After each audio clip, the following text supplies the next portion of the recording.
It is an incredible story. 900 former Canadian soldiers are now taking legal action against the very government they used to serve. The veterans say they have been poisoned by an anti-malaria drug they were made to take while on some missions, and it has destroyed their lives. W5's investigative reporter Avery Haynes and her team have been finding out more for W5's story, The Guinea Pig Soldiers, which will air on Saturday. Avery, welcome back to your morning. Thank you. You've been speaking with a lot of the veterans on this story. It is an unreal tale. I want to give our viewers a chance to listen to what one of the soldiers shared with you and then get your feedback from that. I'm doing this for the loved ones of the ones that were lost, because so many of them don't have answers to why their partners killed themselves. So that is the story of a soldier who has lived to tell the tale, saying that some others have not. Yeah, I mean, there's, 1,000 soldiers have died, about 1,000 soldiers, veterans have died since McEwen was first used with soldiers in malaria zones.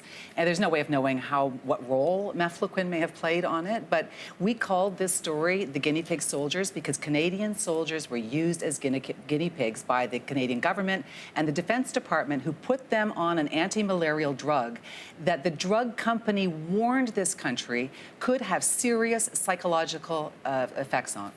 Now, the soldiers weren't suffering in silence. They did speak up about some of the effects that they had begun to feel. So in 1992, Canada went to Somalia on a peacekeeping mission, and the Canadian government wanted to use this drug, McEwen. Unfortunately, it was not legal in Canada yet, and so they made a deal with the drug company that they would carry out a clinical trial, that they would follow every single effect that the soldiers were having.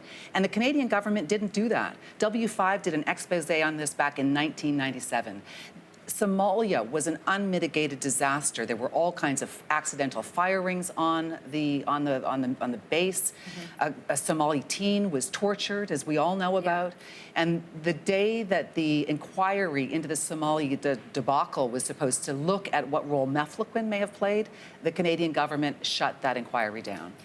What are some of the side effects that were reported? Because they are shocking. So at the time, when the soldiers had to take this once-a-week anti-malarial pill, they would, if it was on a Monday, they called that day Manic Monday. If it was a Tuesday, they would call it Terror Tuesday.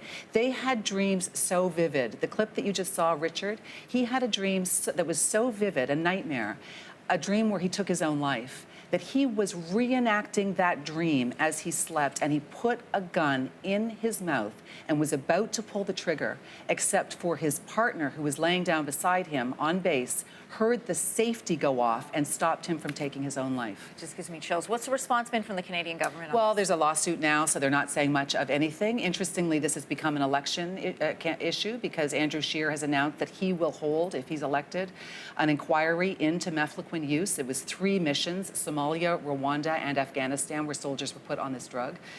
So, the Canadian government hasn't said much of anything, but interestingly, in 2016, they quietly made a decision to no longer give soldiers this as a line of first defense when they're sending soldiers into malaria zones. It's an incredible story. The investigation shows us so much more. Avery, thanks for being here today. Thank you so much. All right, and a reminder, you can watch The Guinea Pig Soldiers on CTV this Saturday at 7 o'clock Eastern. Thanks for watching. If you like this, be sure to subscribe here. And you can check out more Your Morning videos right here.